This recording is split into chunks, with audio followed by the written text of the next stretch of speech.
I'm Amy, I'm with Think Film. We are an organisation that makes powerful social change with film, and I'm here with... Melati. I'm a full-time changemaker from Bali, Indonesia, and the founder of Bye Bye Plastic Bags and Youthopia, and today we are here to have a heart-to-heart. So my first question, what was your climate spark?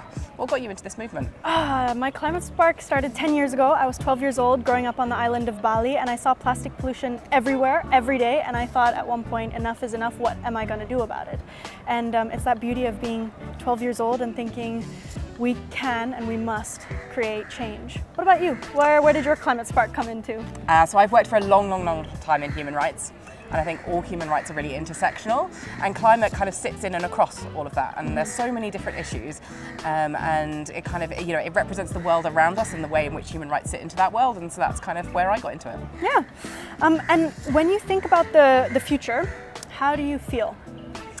I feel generally optimistic. I think that's partly because we're here at COP, and so we're here making change with different people, right? But I feel that there are so many people doing incredible things. There are solutions in technology, there are solutions in engineering, in infrastructure. I think part of the problem is that we just haven't heard about most of these things. What we are hearing is the encouraging sounds of people in the background here. But there is so much more out there than I think the average person sitting at home really realizes, and so that gives me hope because people want to make change, they just don't know how. It's interesting that you mentioned COP28 and you heard a little bit of the activations happening all around us, and I think to answer the question of how I feel about when I think about the future, it depends on the day, depends on the moment, depends on the interactions and what I can see physically around me. Here I see so much hope and so much leadership coming from the youth movement. I'm really proud of the generation I'm from because we don't wait until we're older to take action, but the friends that I've made in this space, the leadership that I see from them every day gives me so much hope. But then also when I'm in these systemic places, I feel frustrated that change isn't happening faster, that we aren't supported systemically to accelerate so much of the innovation we are leading by every single day. So it's kind of a loop of feeling hopeful and then feeling hopeless and then, kind of getting back to it because I think that there's no other choice than to get up every day and say, how can I make the world around me just a little bit better than how I left it? And so how do we get out of that loop? I mean, we're here kind of talking about intergenerational conversations. Apparently I'm intergenerational. But yeah, we're here to help each other. We're here to support each other. Is that where the solution can be? Definitely. I think that we get out of that hopelessness by having more heart-to-hearts and being honest and open about how we feel. Because I think eco-anxiety, for example, is something that our generation especially feels at such a young age, the overwhelm of everything happening in our world. But I think leaders in high-level positions feel this as well. And if we pretend that we don't feel it, if we live in this ignorance, we will continue to have this disconnect of what we actually have to achieve, which is realigning and finding our balance again with the natural world. Because we have lived in a space of take, make, waste, and we have to find that balance again. So I think it's about creating more spaces of honesty, transparency, and how we have more heart-to-hearts. But what about you? What do you think we need to do more of to get out of that rut of hopelessness? Well, I'm a storyteller, and so I think we need more stories. Because I think we have a lot of apocalyptic stories. Yeah. We have a lot of doom and gloom, we have a lot of the world is going to end, but what we don't have a lot of is the hopeful stories, the stories that make people think, I can do something.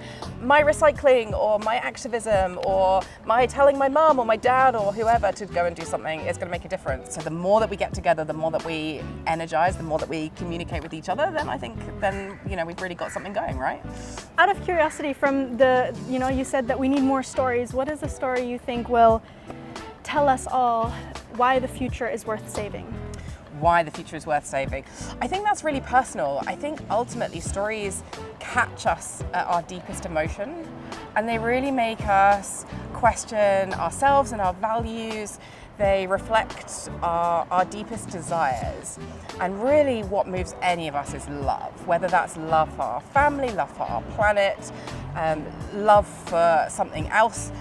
Those are the stories that really catch us, that make us go, wow. And so I think that's why the future is worth saving, is because we all have something that we love in this world. We have someone that we love. You all have someone that you love, that you want to save, right? So that's that's why the future's worth it. Yeah, I agree. I think that's also in line with the heart-to-heart concept. It's not only when we think about why the future is important and worth saving, it's also about focusing on right now and taking a deep breath, looking around us and saying, wow, look at all of this beauty, look at all of this love, and how can we use that and channel that to fight for something we all believe in? Absolutely. I think looking at us right now. Okay, my final question. What is your piece of advice? I'm here, I'm looking around, there's many things that I could choose to do. What would you say what's your piece of advice? I think putting that intergenerational lens into perspective, for me, I think my piece of advice for you, but also for many of the leaders here, is to listen to young people, but take it a step further than not only listening, but including us and involving us into the active implementation of some of these big announcements that we're hearing. Young people want to be more involved in the implementation of this change and empower us, let us lead together to implement that change. So that would be my advice, to listen and empower young people in every decision. And what about you? What would your piece of advice be? My piece of advice, I think, is just quite simple. It's don't give up. This is a long road, and you've been fighting this since you were 12. You've had 10 years of this. I was going to tell me about it. 10 years, and it's still not over. We've still got more to go, and it's hard to see that fight. It's hard to keep pushing when it feels like the leaders at the negotiating tables aren't listening, or the businesses aren't listening, or there's not enough money, or there's not enough time. Sometimes you just have to get out of bed again, and you just have to go again. You just have to go again. You have to go again. And you have to find people around who energize you and who lift your spirits and who make you feel like today's a good day. Well, today is a good day. Exactly. Today's a good day for heart to heart. Exactly, and I definitely feel that through this heart to heart, I had a really good day. Me too. So thank you for listening. Thank you. And that's our heart to heart.